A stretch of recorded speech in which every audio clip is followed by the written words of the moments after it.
My name is Dr. Michelle Henney, and I'd like to welcome you to Releve Sports Medicine's Virtual Journal Club. For additional webinar educational opportunities, I'm going to pause for just one moment. The recording past specified operating settings and choose a new save application settings. And then I'll start over. Don't record audio. It's good to me to integrate audio. Okay.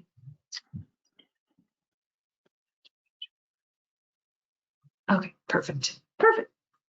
All right, to all who are new here, my name is Dr. Michelle Henney, and I'd like to welcome you to Releve Sports Medicine's Virtual Journal Club. For additional webinar educational opportunities, you can visit our website and register directly for the webinar or sign up for the email list to be notified of upcoming webinars. We are continuing to update our schedules, so check back often. This video will be available for review after this journal club. The information contained in the video content represents the views and opinions of the presenters and does not necessarily represent the views or opinions of Releve Sports Medicine. The mere appearance of video content on the website does not constitute an endorsement by RSM or its affiliates of such video content. The video content has been made available for informational and educational purposes only. The video content is not intended to be a substitute for professional medical advice, diagnosis, or treatment. Always seek the advice of your physician or other qualified healthcare provider with any questions you may have regarding a medical condition. Never disregard professional medical advice or delay in seeking it because of something you have read or seen on the site. RSM hereby disclaims any and all liability for to any party for any direct, indirect, implied, punitive, special, incidental, or other consequential damages arising directly or indirectly from any use of the video content, which is provided as is and without warranties. For all athletic trainers who are intending to get live CEUs from the BOC, you will receive an email 1 hour after the webinar concludes, which includes a link to the combined quiz, evaluation, and assessment. You will have up to 72 hours to complete the quiz and the evaluation. This email will come from customer care at gotowebinar.com. Please ensure that this is done to receive your statement of credit. If you don't receive the follow-up email or you have any other concerns, then contact us via our email at journalclub@relevesportsmedicine.com. Once the statement of credit is available for download from our website, you will receive an email notification. If you have any questions during the webinar, please submit the questions and we will review questions at the conclusion of the presentation. If you cannot see the PowerPoint slides and you're accessing the webinar from your mobile phone, swipe the screen to the left or to the right and the slides will become visible. The recording will be available for review from our website tomorrow. I am so happy to introduce to everybody Dr. Saundra Holseth, a doctor of osteopathy. She is our brand new physician at Releve Sports Medicine in Winter Haven, Florida. In her role, she serves as a primary care, non-surgical sports medicine specialist. Dr. Holseth provides a range of care services that includes ultrasound-guided injections, acute and chronic management of musculoskeletal injuries and conditions, along with using osteopathic manipulative medicine to treat musculoskeletal ailments. Dr. Holseth received her degree from the Philadelphia College of Osteopathic Medicine and completed her residency at Larkin Community Hospital. Additionally, she underwent a fellowship in sports medicine at NOVA Southeastern University. She holds dual board certifications in family medicine and neuromuscular medicine, along with a specialty certification of added qualification in sports medicine. Dr. Holseth actively participates in the athletic community, serving as a medical provider at events such as Amateur Mixed Martial Arts and Boxing and Kickboxing, U.S. Tennis Association the Zephyrhills 60K Women's Tournaments. Dr. Holseth is also an ICR World Rugby certified physician that enjoys covering all levels of rugby events.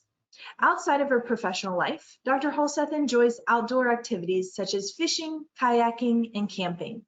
She also has a passion for travel and is in the process of checking off destinations on her bucket list, including places like Ireland, Peru, New Zealand, Egypt, and more. And I will have you take it away so you'll get a little button pop up. That come through now. All right, can you guys all see me okay, hopefully, and hear me? All right, and now I want to bring up the presentation.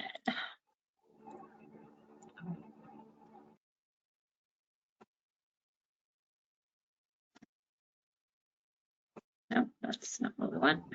Let me move this real quick. Presenter view. There we go.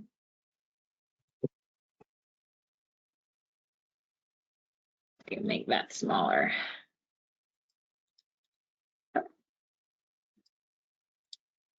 There we go.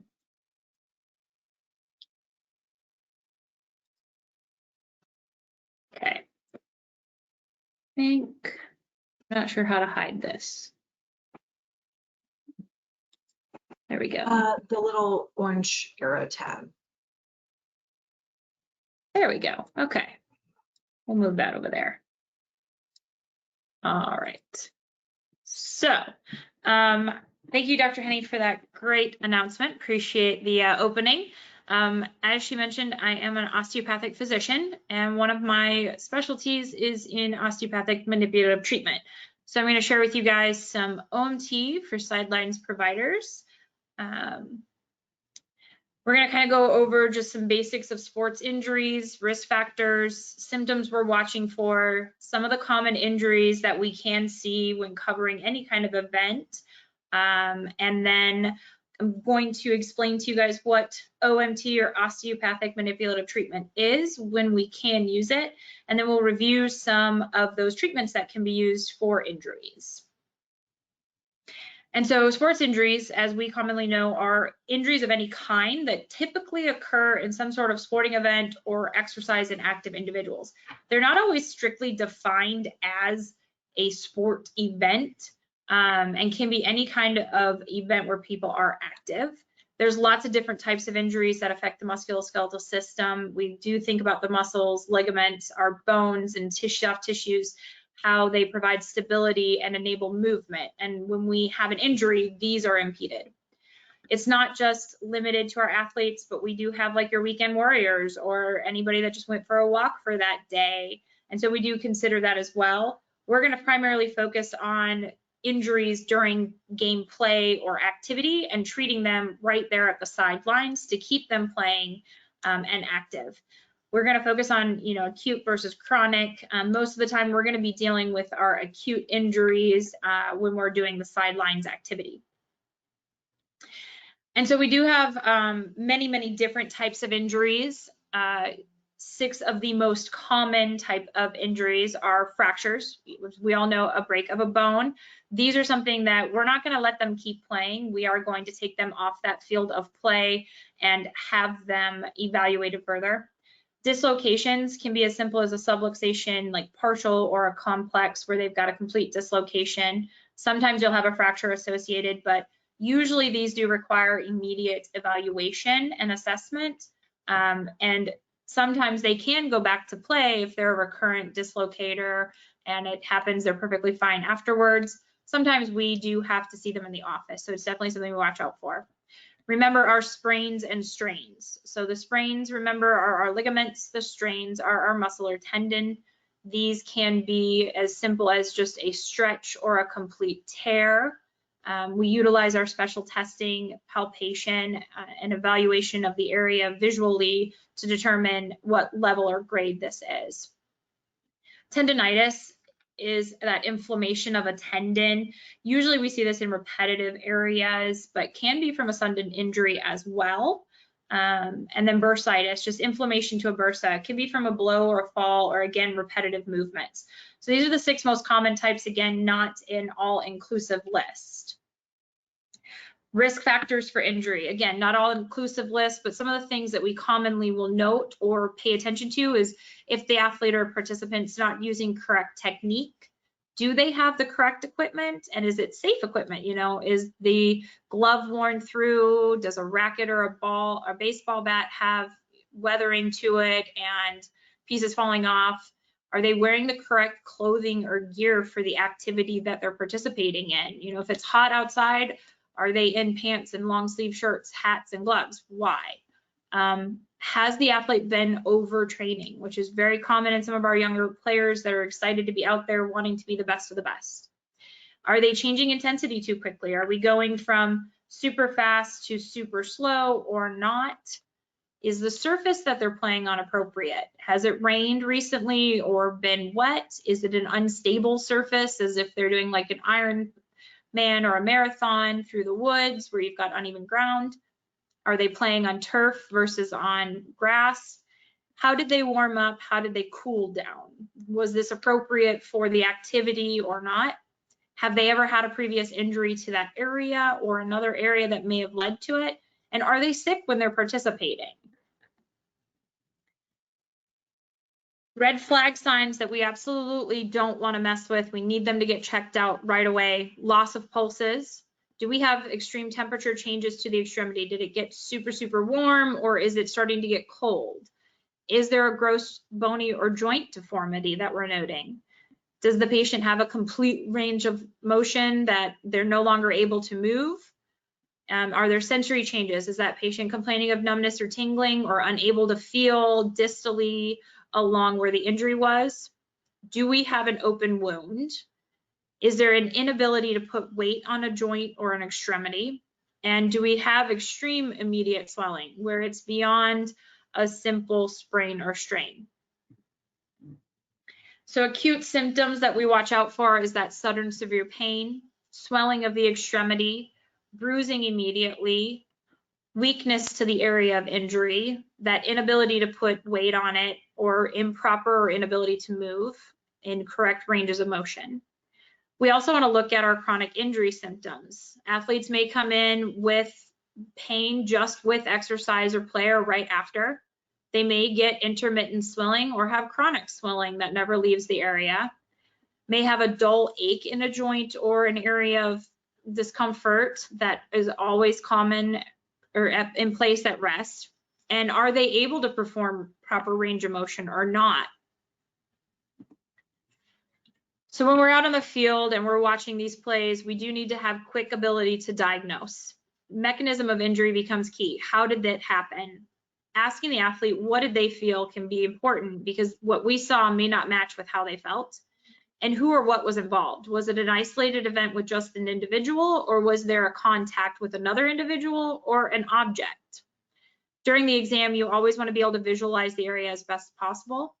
Palpation gently of the area as well.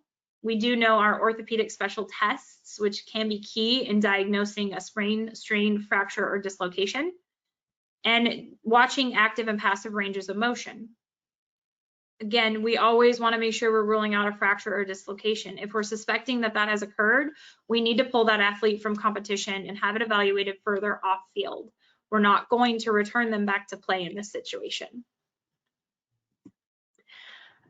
So that leads us into what is osteopathic manipulative treatment, or as I'm going to call it from now on because it's a mouthful, OMT.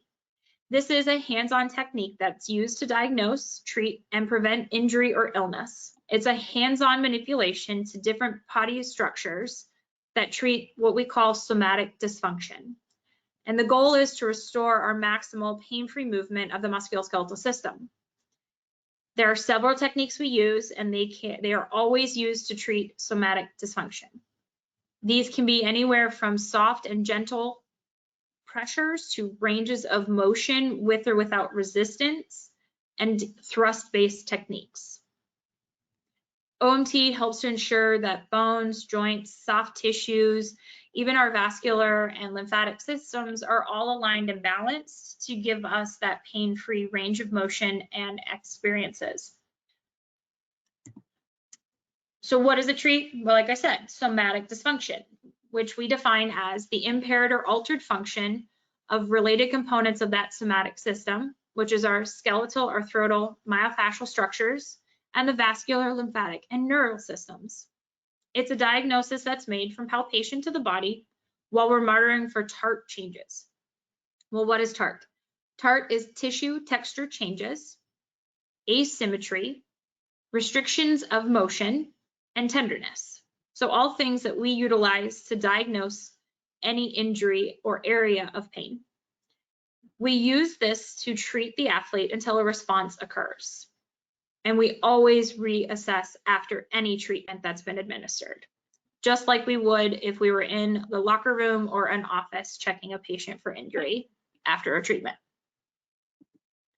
There are lots of different types of OMT techniques that we utilize. They range, like I said, from soft tissue or myofascial release. We have counter strain, muscle energy, HVLA or high velocity, low amplitude thrusts, facilitated positional release, a still technique, what we call BLT-LAS, balanced ligamentous tension or ligamentous articular strain, visceral techniques, lymphatic techniques, articulatory or combined techniques, and cranial techniques. Any and all of these can be performed by any osteopathic physician. Most of these are safe to use at any point in time on any patient, even if fracture is noted. However, we tend to use that as a contraindication. So most of the techniques that we would recommend using sidelines and that are safe are our soft tissue, myofascial release, counter strain, some muscle energy techniques, some still techniques, facilitated positional release, BLT, LAS, lymphatic, and visceral. There are a few articular or combined techniques that may be used on the sidelines as well. So we can use those. We never use HVLA without having an X-ray first. We want to make sure that there's nothing that's going to impede range of motion or that there's no fracture in that area.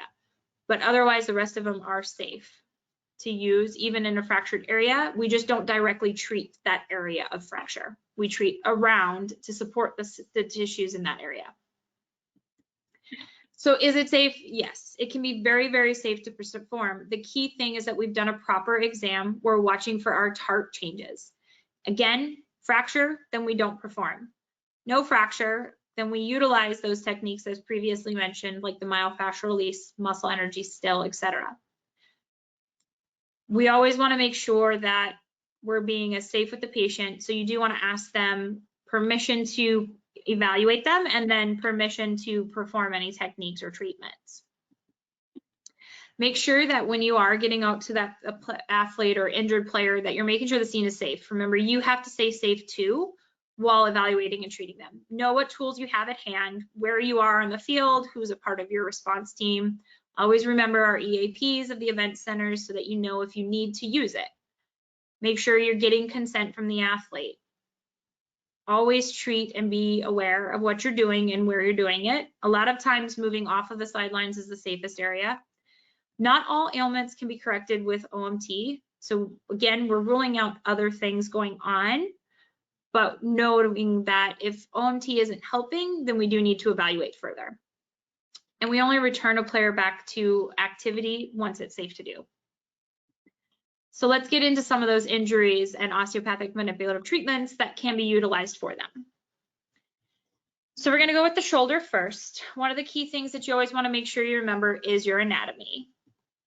So when we have some rotator cuff issues or impingement, patients are going to complain that there's some pain with range of motion, some weakness. They may have some crepitus, numbness, or tealing.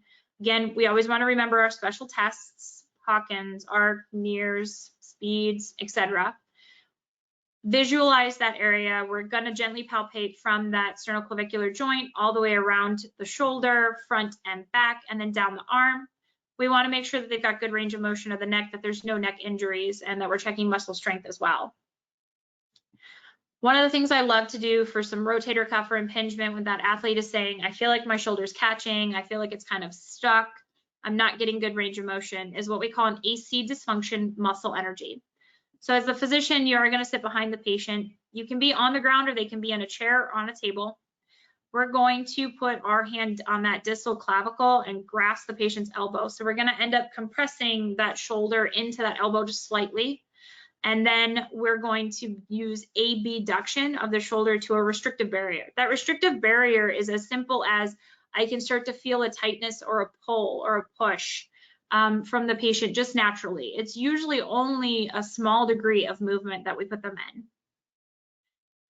We're going to then tell the patient at the elbow, you're going to push into the doctor's hand or the provider's hand and give a contraction isometrically for 3 to 5 seconds and then relax. This position is going to be repeated with finding that next restrictive barrier. The restrictive barrier in this one is that abduction up and slightly into posterior movement. You do this about 3 to 5 times and then reassess. It can always be redone. they're going to start to mention that they have relief or opening at that AC joint. They don't feel that impingement as strictly anymore. When we look at that glenohumeral joint sprains, or even that my shoulder feels tight or stuck, again, they may have some painful range of motion, especially if the mechanism of action is reproduced, like overhead or rotational. That active range of motion may be limited, or you may notice that they've got a catching with movement. Sometimes we see this where we have that glenohumeral apprehension that they're going to dislocate again if they have a history of it. So again, we've performed some special tests on it, make sure that everything does feel stable in the joint. We've visualized it, we've palpated it, we've checked our range of motion, ruled out a neck injury. We don't suspect any fractures or dislocations. So this is what we call a figure 8. This is one of those articulatory or combined techniques. The images do show that the patient is lying prone on the table. However, they can be seated, and this can be done in the same way with them seated. Prone is a little bit easier, allowing it to hang over a table with you sitting on that affected side.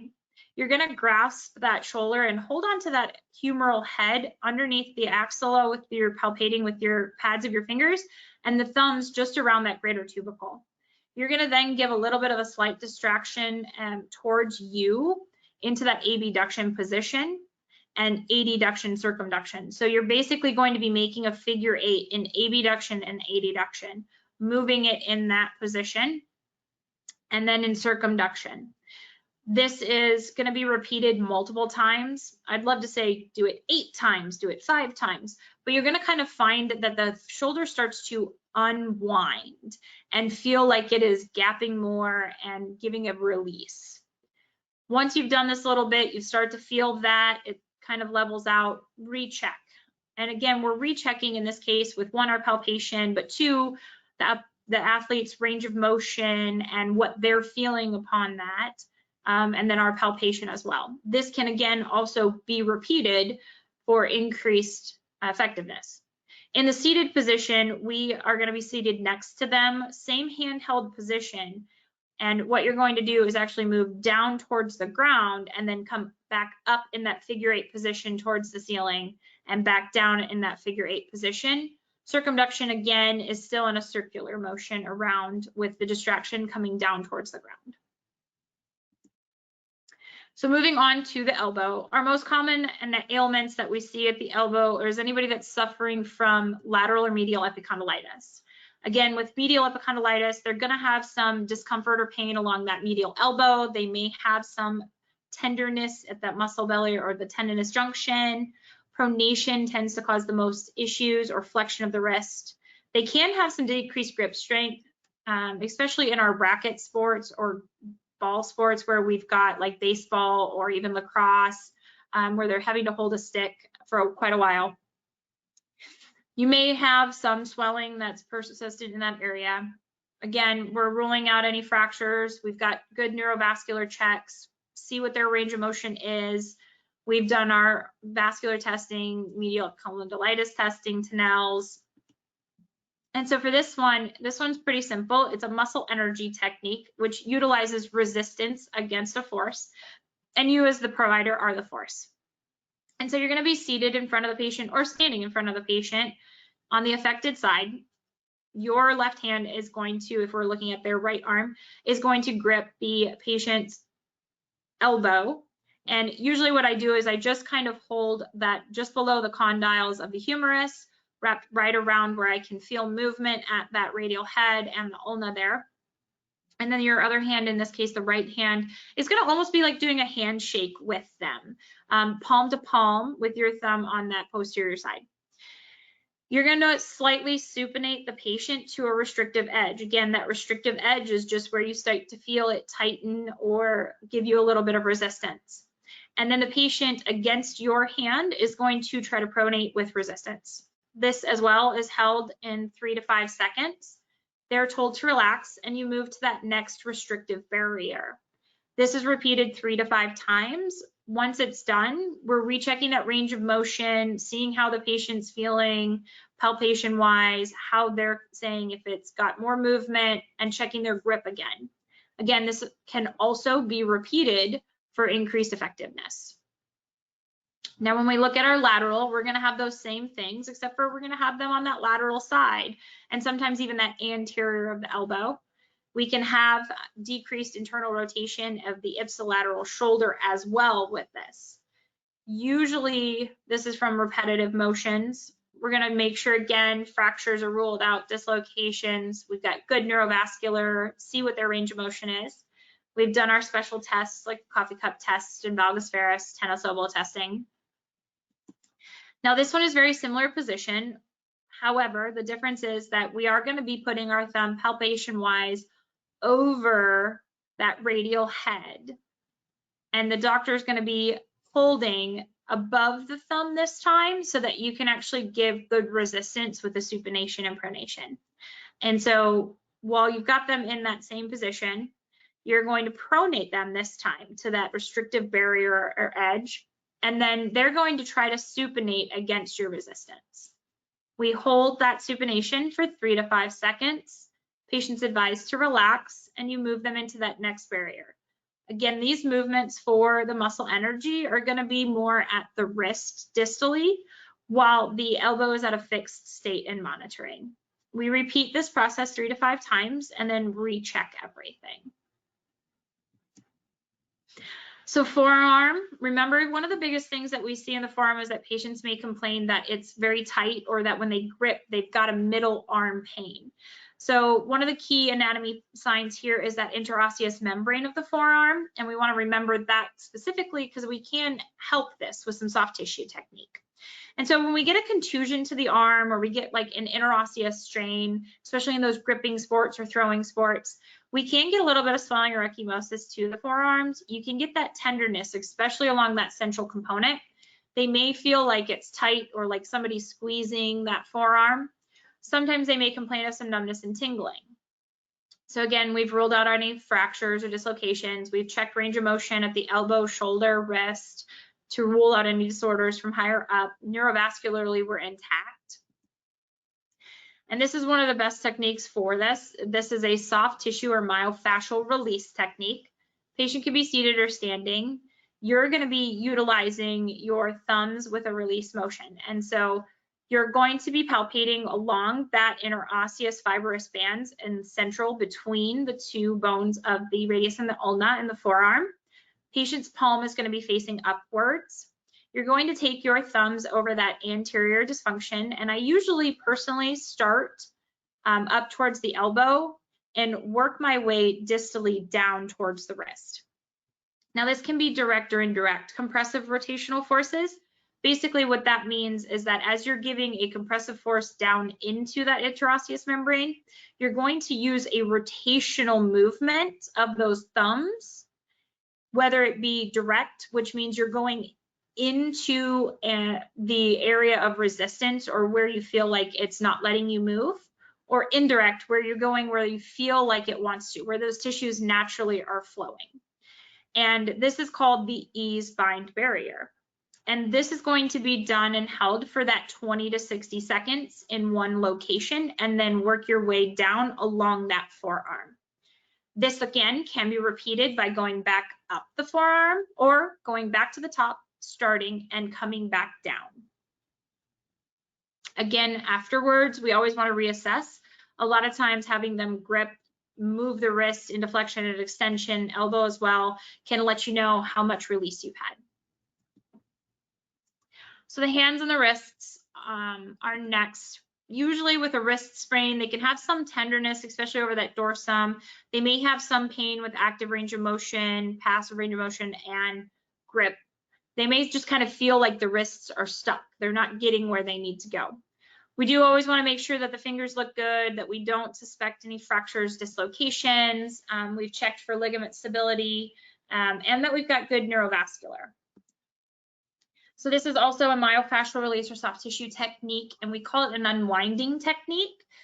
Palm is going to be up. You're going to utilize your thumbs, and what you're going to want to do is have them in that anatomic position with your medial and lateral thumb over their eminences and the carpal region. So we are going to go right into that wrist region. We're going to put them into just a little bit of that extension at the wrist, and then it is an unwinding. And so you're going to put compression of bringing like your thumbs to the pads of your fingers, so pushing inward and then rotating those thumbs outward and down. And again, this is into that carpal region of the volar surface, and we do this for 20 to 60 seconds. You can walk down the hand into the carpal area as well by just moving your thumbs more distally as you go through, and can even work into the hand itself. You don't directly have to stay at just the wrist. This can be repeated if necessary as well, and always recheck when we're done. A lot of times they're going to get an increase in that range of motion and better grip strength. So we'll go down to the lower extremity now, the hip. So when we're looking at our hamstrings and we do suspect a strain, not a complete tear, we may have some inflexibility. Now they may always have some inflexibility, but it may be more so at this time. That posterior thigh weakness or buttock weakness, they can have some pain in those areas as well. They may note that push off causes an increase of it, or they may just feel some tension or tightness with it. And they can sometimes feel an imbalance compared to the opposite leg. So one of the key things with this is watch how they walk. They may be stiff-legged or limping. We're going to palpate the entire length of the hamstring muscle groups and figure out where that location of pain specifically is. Checking, making sure pulses of that lower extremity and vasculature system is good. We're doing some range of motion, strength, and stability testing to make sure that we aren't having a true hip dislocation, which is very rare. So for this one, the patient can be laying down on the ground with you kneeling beside them, or they can be laying on a table with you seated on the distal side of them. So you're going to be facing the patient. You're going to have that leg with the hip put up at 90 degrees of flexion and the knee at 90 degrees of flexion as well. And what you're going to be doing is bracing your hands against their posterior thigh. And then you're going to have them push. Now, there's two ways that they can push against your resistance, where they are trying to straighten that leg completely against your shoulder or your hands. If the bending and being at 90 degrees is more uncomfortable, especially that may be the case that's needed when the hamstring strain or issue is closer to the knee. Or you can keep them with that knee bent with the foot resting on the shoulder and keeping that knee bent as they do push against you. That resistance is almost like them trying to straighten the leg and put it down to the ground and flatten it out while you push against. This is an isometric contraction that's held to 3 to 5 seconds. The patient's advised to relax and then put into that next position. This is repeated 3 to 5 times. Now, the next position for this is actually moving that hip into greater flexion and stretching out that hamstring muscle more.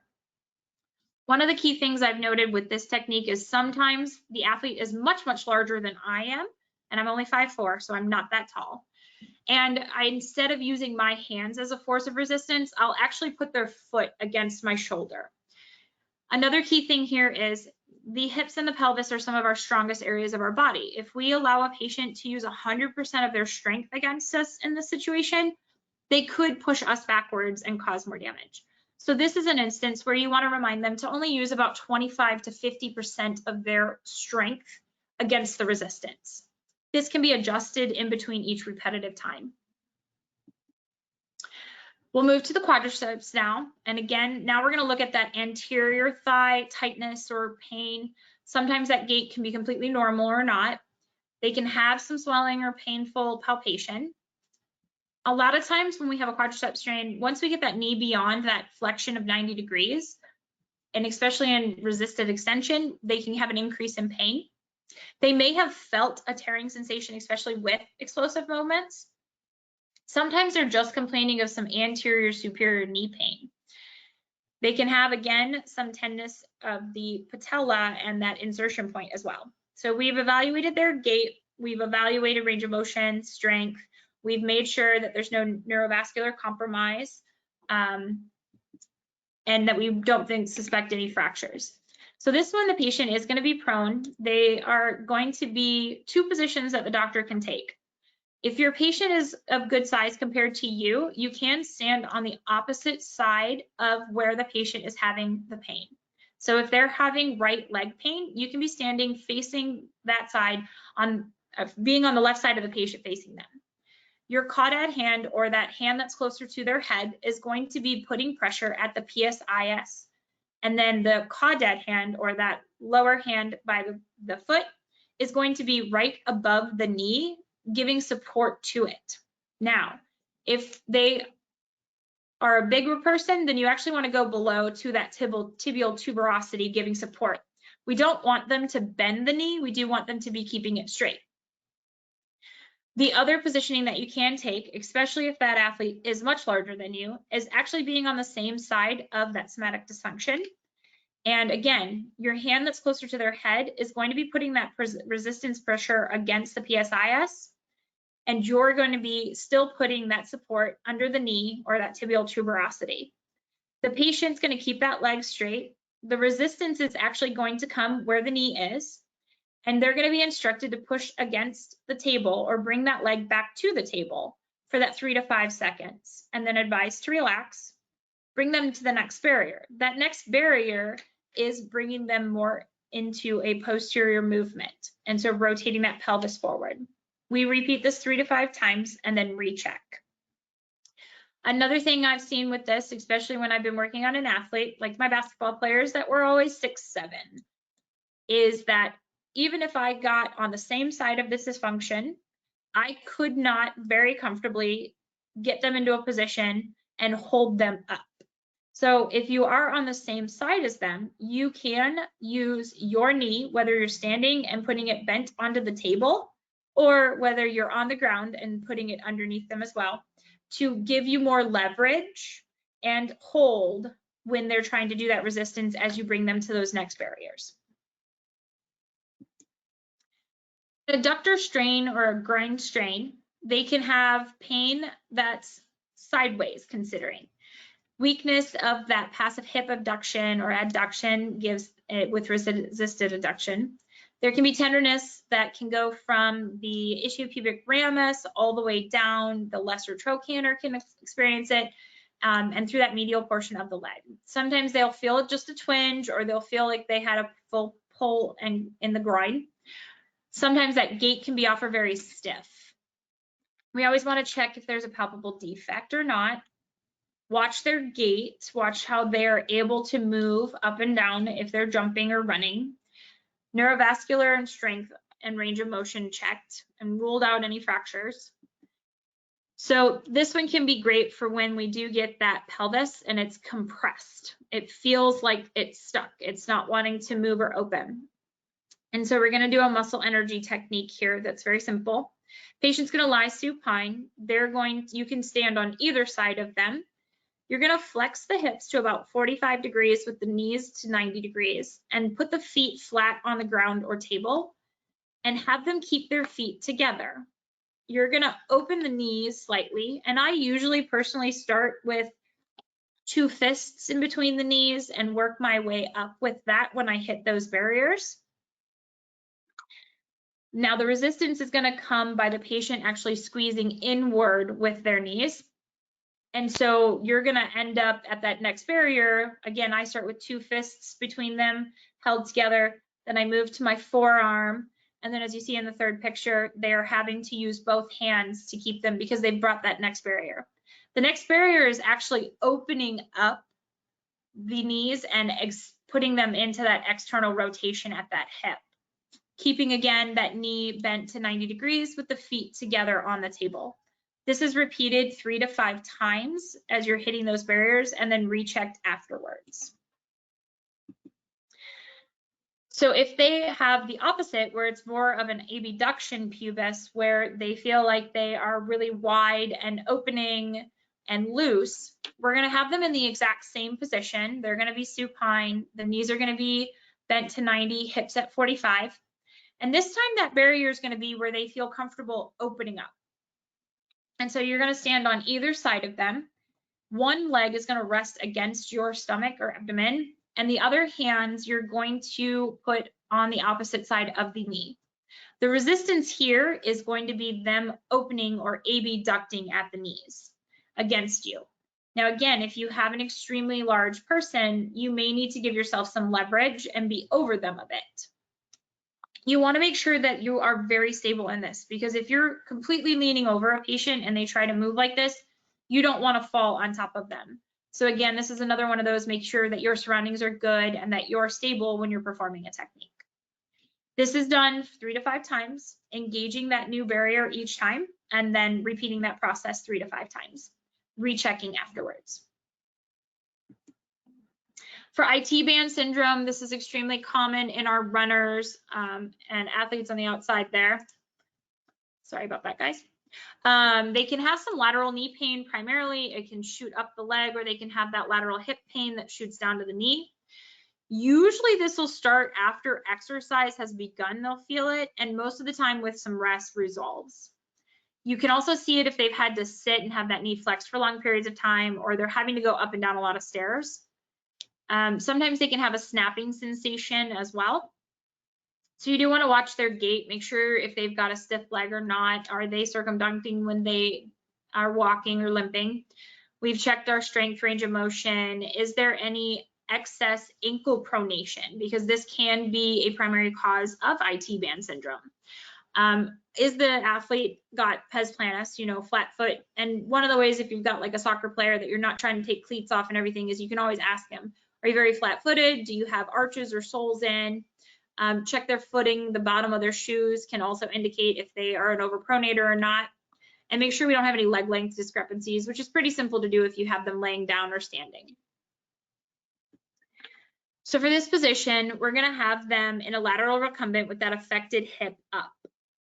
Usually I stand behind them, and what you're going to be doing is utilizing some compressive pressures, and this is what we call a BLT or LAS technique.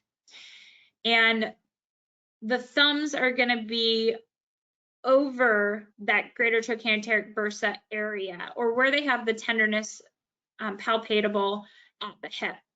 And what you're going to do is your caudal hand, that hand that is closer to the head, is going to be giving some inferior pressure, and the other hand is going to be giving some superior pressure. And so you're almost bringing those 2 points where you've got it around that area of pain into each other, and then you're going to hold that.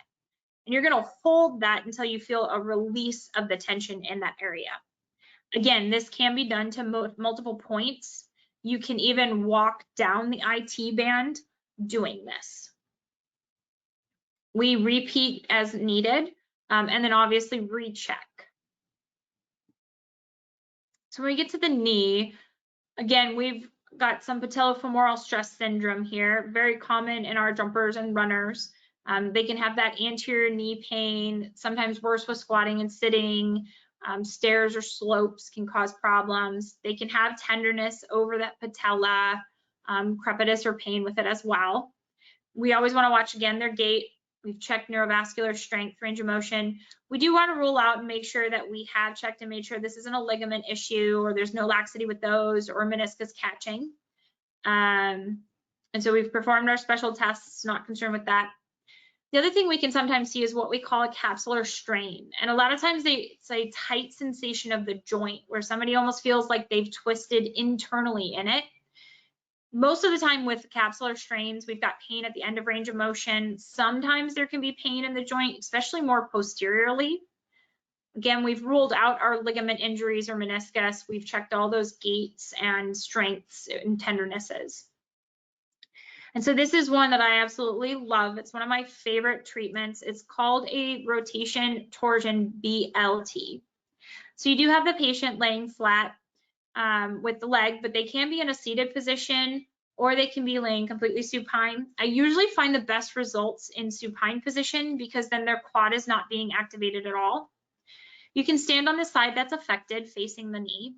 What you're going to do is you're going to be putting that cephalad hand palm down at that distal femur, and your caudate hand, or the hand closer to the foot, down at that tibial tuberosity.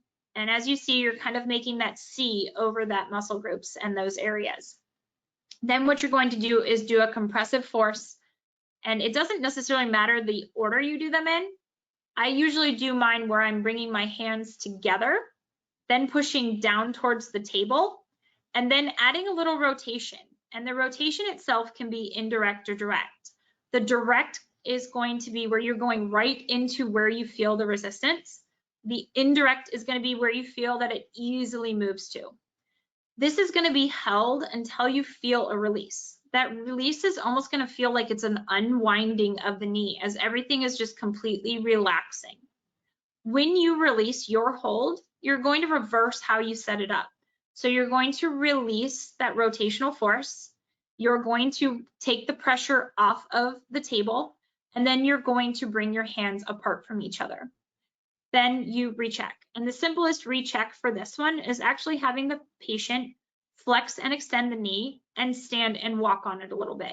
They will feel a little wobbly at first, but then it almost feels like that capsule has been opened up and released. So when we get to that lower leg, again, we do have the gastroc muscles, and we can get a strain in that. Some sudden onset pain in the calf, cramping or stiffness, especially as activity has progressed. Sometimes you can have some swelling in there, so we do want to make sure we're checking that. Any tenderness as well. We want to rule out any Achilles tendon tears or concern for them, making sure neurovascularly we're good. So for this one, again, they're going to be lying supine on the table or the ground, and you're going to be on the affected side. Here, we're going to actually be using like those pads of our fingers, and we're going to be making contact underneath those gastrocs and letting that leg just kind of hang deep into our hands. Usually where your hands are going to be is along those medial borders of where that gastroc muscle is felt posteriorly and starts to insert at the knee. And what we're going to be doing is applying a force upwards towards the sky and then inferiorly down towards the foot. This is a BLT-LAS where we're going to be holding that directly. And then we're going to maintain this pressure until we feel like a release. Those muscles are relaxing, we're getting more movement. And then again, this is a position where you reverse engineer. You bring the back up superiorly and then release that force that's being held to the ceiling, and then recheck that muscle and stretch.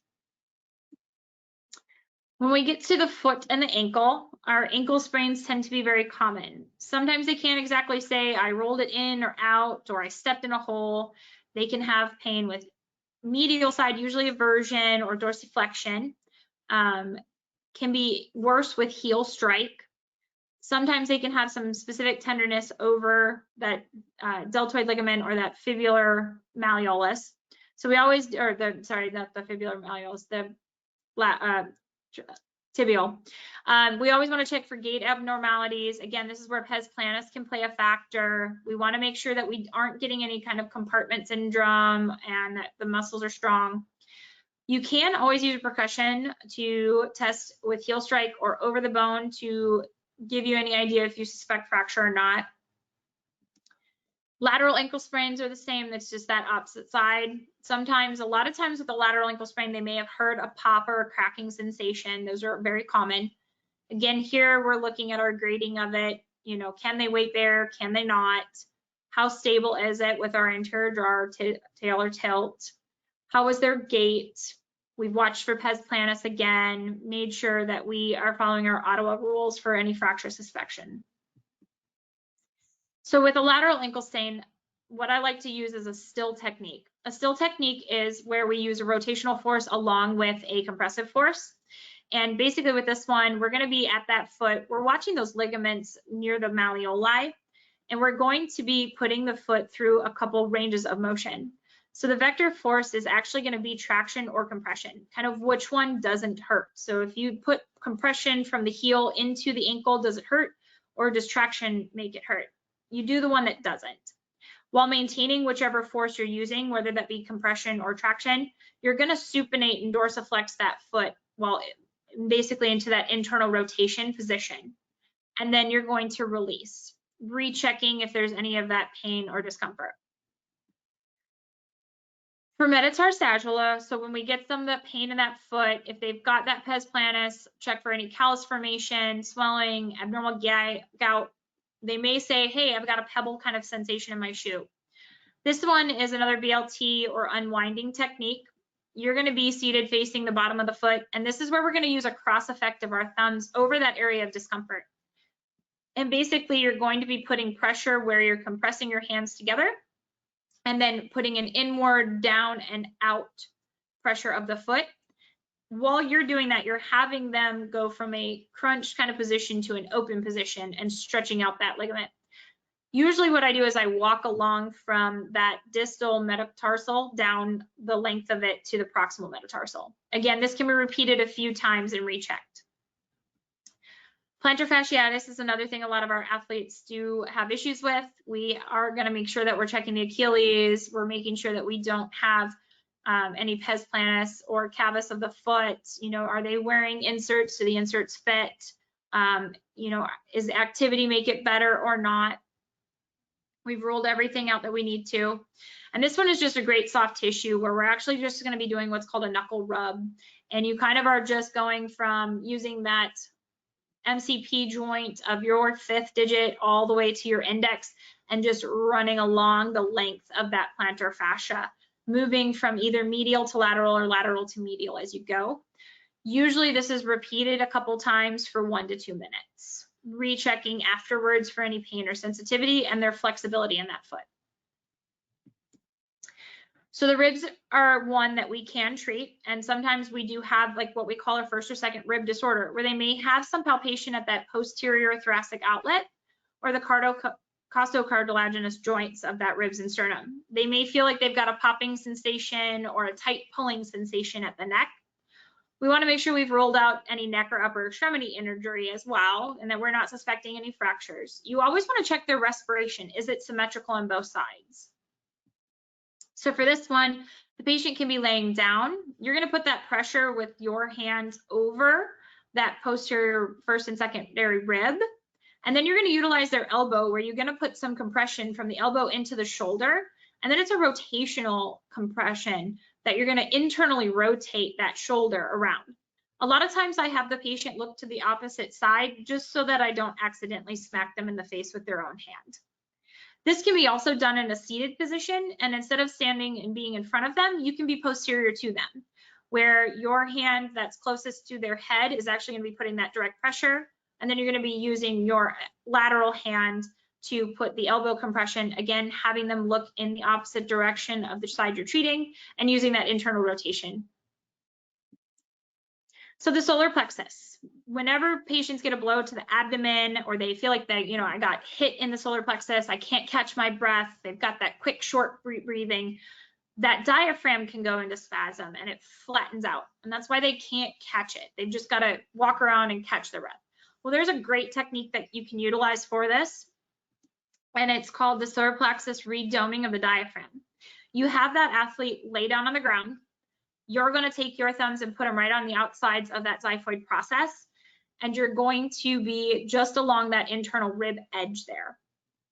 You're going to tell them to take a deep breath in, and while you're holding this W position, you're going to put pressure down to the ground and then up towards the head, and you're going to hold it as they release their breath. You're going to tell them to take another deep breath in. And as they're taking that deep breath in, you're going to follow the diaphragm and follow that respiration up and back again and hold while they release. You do this 3 to 5 times. On that last exhalation, you're going to release the pressure completely and take hands off. This allows a redoming of the diaphragm. That patient is then instructed to take a very deep breath in and out. And most of the time they have no issues with that. They're ready to go up and running immediately. Even with football players or hockey players where they have the pads on, usually you can get your hands right underneath them to palpate, so there's no need to remove pads. So I've included a list of my references here, and we've got some time for questions. So let me see, I think Dr. Henney is back. So I think I need to just stop sharing. Who can see your screen? Click stop sharing. Yep, let me go with that. All right. And then Dr. Henney, are you able to take back the control? Yep, so we're here, and so if anyone has any questions, I know there was a question related to last month's journal club. The CEU certificates were uploaded to the website, so if you were waiting on yours to be available for download, those are have been updated. Thank you so much. What a great talk. I know one of the biggest questions that when I spoke with the athletic trainers before this talk was, are these things, you know, what's kind of within the scope of athletic trainers? I know, and that's often one of the things we get on our feedback when you guys do your evaluations. Yeah, and definitely.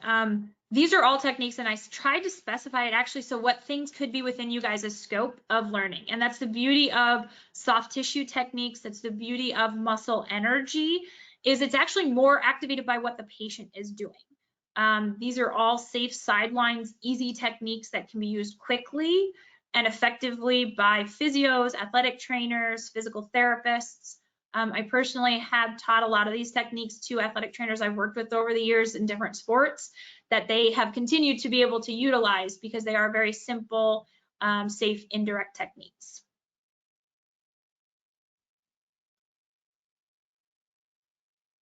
Great, thank you so much. I am so glad. Like I said, Dr. Holseth is brand new to our team. We're super excited to have her as part of our team and being able to bring these additional services. They're certainly not something that was in my training, and so they weren't something that I was previously providing in our community. So I'm super glad that we are able to do that. So thank you, Dr. Holseth, for bringing that in. Yes.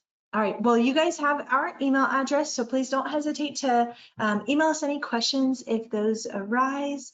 And thank you to everyone for attending.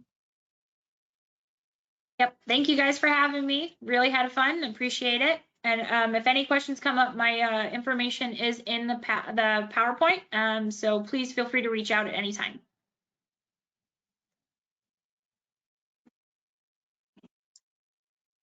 There we go, great, and have a good night.